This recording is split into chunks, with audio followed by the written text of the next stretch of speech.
संगवारी मनला दीप म्यूजिक की ओर से जय जोहार, नमस्कार, जय छत्तीसगढ़। मैं आप सबके संजना राजपूत। संगवारी हो, आप मन के माया दुलार और आशीर्वाद हमला मिलते हवे, वैसने माया दया हमर बर राखे रहू और हमर चैनल ला लाइक, सब्सक्राइब और शेयर घलो करू। संगवारी हो, हमर दीप म्यूजिक में जैसे कर्मा, ददरिया, लोकगीत और माया के गाना घलो हवे। अब मैं लेथो विदा।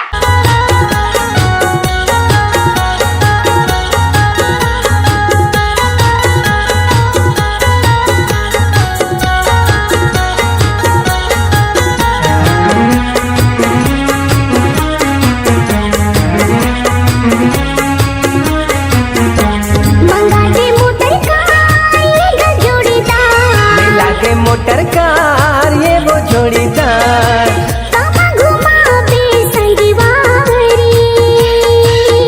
और गरीब किसान के लइका वो आंधे हो बैला गाड़ी। हर गरीब किसान के बेटा वो आंधे हो बैला गाड़ी। लागे मोटर कार ये वो जोड़ीदार हाँ हाँ, गरीब किसान के लइका वो आंधे हो बैला गाड़ी। गरीब किसान के बेटा वो आंधे हो बैला गाड़ी।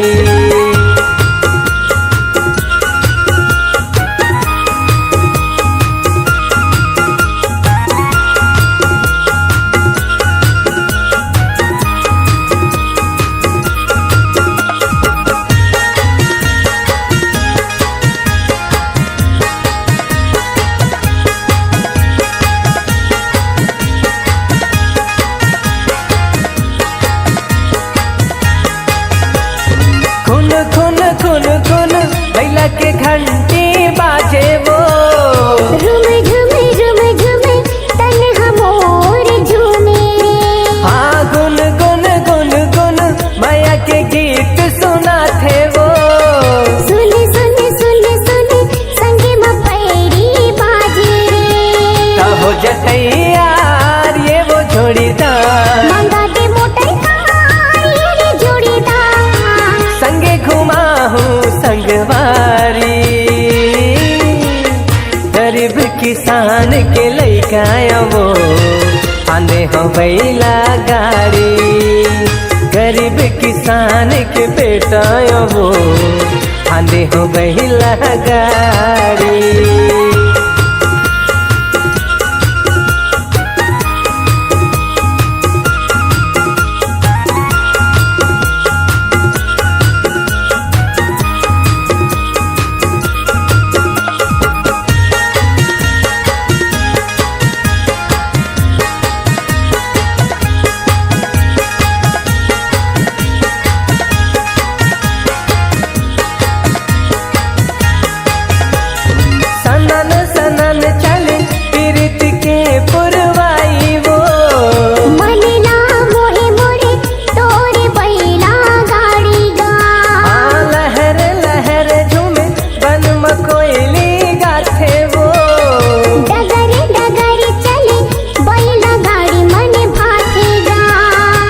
जतैयार ये वो जोड़ीदार। चलना बोला यार ये जोड़ीदार।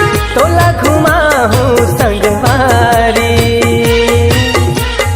गरीब किसान के बेटा सिगा बढ़िया है बैला गाड़ी। गरीब किसान के बेटा वो आंधे हो बैला गाड़ी।